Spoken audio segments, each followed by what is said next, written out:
insectes. Donc il faut bien penser que c'est presque aujourd'hui par égoïsme qu'il faut préserver l'environnement marin, ou l'environnement tout court. C'est parce que, il nous apporte toutes les solutions dont on a besoin. La nourriture, l'oxygène, les médicaments, le transport, tout est là. Et dans le même temps, si vous le dégradez, alors vous écrasez du pied les solutions que ça peut représenter. Il y a plein d'exemples, par exemple le ver arénicole. Ce petit ver de sable tout particulier, il a une hémoglobine qui est 40 fois plus oxygénante que l'hémoglobine humaine. Il va pouvoir faire une hémoglobine qui va être transmissible à l'ensemble des groupes sanguins, qui va pouvoir être lyophilisable quand on pense qu'une poche de sang, au bout de 3 semaines, on la jette.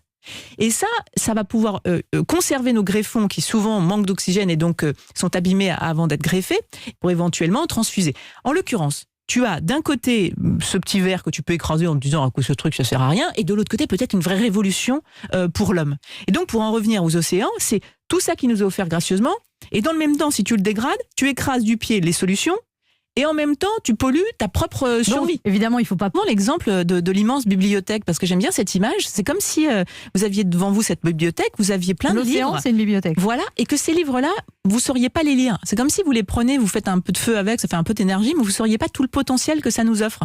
Et en fait, quand tu comprends que, par exemple, il y a une petite méduse dans les océans qui est très étudiée actuellement parce qu'elle est immortelle.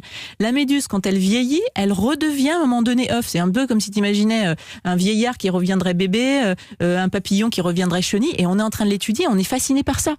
C'est d'autres exemples par rapport à la lutte contre le cancer, qui est quand même une préoccupation majeure aujourd'hui. On a compris la prolifération des cellules cancérigènes grâce à l'étoile de mer en 1908 avec un prix Nobel.